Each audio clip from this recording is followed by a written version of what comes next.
자, 조금 쉬셨죠? 우리 그 형평성에 대해서 다시 한 번만 651쪽 다시 한번 얘기하고 넘어가겠습니다. 자, 여러분이 볼 때 그 절대적하고 상대적이 있다면 원래는 어디에 포커스를 둬야 돼?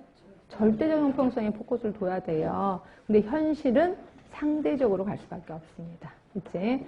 자, 그러면 수평 수직에서 원래는 어때야 돼? 수평이어야 돼. 그런데 현실은 수직적으로 갈 수밖에 없다. 그치? 그러면 사전 사후에서는 원래는 어때야 돼요?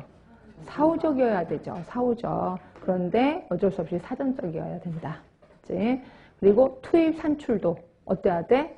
원래는 산출이어야 돼. 그런데 투입 쪽으로 해서 우리 보건소 설치도 투입 쪽에 포커스를 둔 거다라고 보시면 되고요. 자, 개인적이고 집단 간 형평성도 원래는 개인적이어야 돼. 그런데 집단 간에 포커스를 줄 수밖에 없다. 이해를 하셔야 됩니다. 자, 그 다음에 뒤로 가시면 2번에 그런 이유가 뭐냐. 거기 3번을 보시면 아까 제가 절대적보다는 상대적이어야 돼. 그 이유가 뭐냐. 자, 공공재이기 때문에 그래요. 세 번째 보시면 공공재, 외부 효과, 우량재의 성격을 갖고 있기 때문에 어쩔 수가 없다라는 얘기를 하고 있습니다. 그치? 자, 그리고 형평성 하면 두 개의 단어, 필요한 사람에게 평등하게 해주라. 라는 거 여기 있었었구나. 라고 보시면 되고요. 자, 그러면 이제 옆에 가시면 우리나라 이제 보건정책의 이제 문제점 보겠습니다. 우리나라 거니까 당연히 알아두셔야 되겠지. 뭐 외운다라기보단 상식처럼 알아두셔야 돼. 자, 첫 번째 보시면, 정책 수립에 대한 인력의 폐쇄성, 그리고 전문의식, 그러니까 조직과 인력의 폐쇄성이라는 게 뭔 소리야, 근데? 정책 수립에 대한 조직과 인력의 폐쇄성. 어디에 대해서 폐쇄되어 있었다는 걸까요? 환경에 대해서 폐쇄되어 있다는 거지. 그래서 자기가 해놓고 계속 그것만 이렇게 주변 환경이 바뀌었는데도 계속 우기는 거죠. 그렇죠? 그리고 말 그대로 전문의식이 부족해요. 발빠르게 움직여야 되는데 그런 게 없다는 거고. 자, 중앙집권적 의사결정인 건 아실 거예요. 그래서 대부분의 기본계획이 상의 하달식이다라고 얘기를 했었고요. 아까 그 조직 인력이 환경에 대해서 폐쇄하지만 정책 형성 과정도 폐쇄되어 있어. 자기네들끼리 그냥 한단 말이에요. 공개되지는 않고. 그리고 평가 기능도 취약해. 평가 기능 그냥 목표 설정해놓고 했다. 뭐 이런 식으로 끝내버립니다. 그렇죠? 그리고 다섯 번째, 이건 좀 아실 겁니다. 보건정책 분야가 예산 배정에서 우선순위가 떨어지지. 그래서 장관 중에 가장 파워가 없는 사람이 보건복지부 장관이라고 보시면 되고요. 자, 그리고 집행도 비탄력적이야. 집행이 주변 상황이 바뀌면 탄력적으로 움직여야 되는데 그대로 그냥 하고 있습니다. 되는 거. 결국 나쁜 건 다 있네 뭐. 좋은 거 넣고 그냥 나쁜 건 다 있네. 그지? 그리고 집행 결과 피드백도 부족하고 게다가 8번 일관성도 없어요. 그래서 이거는 뭐 무슨 일이 막 퍼져서 그러면 이렇게 할게 싹 해. 그러면 또 사람들이 국민들이 그렇게 하면 어떻게 하면 그래 그럼 다 이렇게 할게. 뭐 이런 식입니다. 그래서 일관성이 없다는 거죠. 하여튼 이거.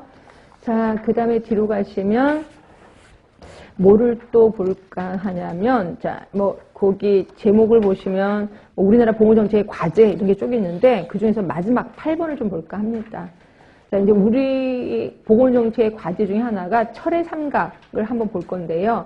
철의 삼각이라는 건 뭐냐면 세 개가 너무 중요해서 어느 거 하나 양보할 수 없는 거를 우리 철의 삼각이라고 하는데 자, 의료에 있어서의 철의 삼각은 세 개입니다. 접근도, 지금 9번 보고 있습니다. 비용 절감, 의료의 질, 요 세 개가 철의 삼각이라고 보시면 되고요. 요 세 개는 어느 거 하나 양보할 수가 없어. 그래서 대부분 국가에서 의료 사업을 할 때는 처음에는 접근도를 높입니다. 그래서 우리도 접근도를 높였습니다. 그게 뭘까요? 건강보험이에요. 건강보험. 자, 그 다음에 두 번째로 하는 게 이제 비용 절감이에요. 비용 절감. 자, 우리 비용 절감 성공했어요? 지금 아니면 실패했어요? 실패. 의료비 끝도 없이 올라가잖아요. 그러니까 우리는 초기는 어떻게 사업이 됐는데 중기부터 망하기 시작했고, 자, 성숙 단계는 세 개가 동시에 고려돼야 돼. 접근도, 비용 절감, 의료의 질. 이 세 개가 동시에 고려돼야 된다라고 보시면 되고요. 근데 전 세계적으로 이 세 개를 동시에 고려한 나라는 거의 없을 것 같아요. 영국 같은 경우에는 접근도, 비용 절감은 했지만 뭐예요? 의료의 질은 끝도 없이 떨어지는 거죠. 하여튼 이렇게 있구나라고 보시면 되고요. 자, 그 다음에 그 밑에 디목이라는 사람이 현대정부의 기능을 제시했는데 요새는 잘 안 나오더라고요, 이분이요. 시험에 한번 나와야 되는데 이분은 크게 현대정부를 크게 둘로 나눴어. 질서 기능과 봉사 기능으로. 또 질서 기능은 다시 둘로 나눴습니다. 보안 규제, 봉사 기능은 원호 직접 서비스 기능. 그래서 크게 4개로 나눠놨는데요. 자, 우리 거기 뭐 여러 쪽이 있는데 그 밑에 성격을 잠깐 보실래요?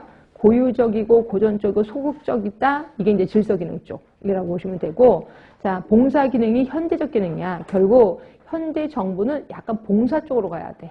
예전에 정부는 자꾸 규제를 하려고 했거든요. 근데 지금 정부는 봉사 쪽으로 가야 돼. 그러면 보건, 우리가 알고 있는 보건 서비스는 어딘데? 보건 서비스는 우리 생각하기에 그냥 봉사 서비스일 것 같잖아요. 근데 뜬금없이 어디로 가 있어? 보안에 가 있습니다. 이게 공공재라는 거죠. 공공재. 그래서 여기 들어가 있는 거고요. 그럼 병원은요. 이게 이제 봉사 직접 서비스에 여기 병원이 들어가 있습니다. 그래서 보건과 병원은 이렇게 각기 따로따로 있구나. 이렇게 보시면 될 것 같고요. 그래서 이 정도만 보시면 될 것 같아. 자, 그 다음에 옆에 가시면 WTO GDA, 의료시장 개방, 요거 하겠습니다. 시험 문제, 뭐, 공중보건에서 나오고요. 보건행정에서 나오고. 근데 요새는 잘 안 나오긴 하던데. 하여튼 그래도 보기는 하셔야 됩니다. 이게 이제 95년에 이제 만들어진 건데요. 95년 이전에는 뭐에서 썼죠? 응? 지금은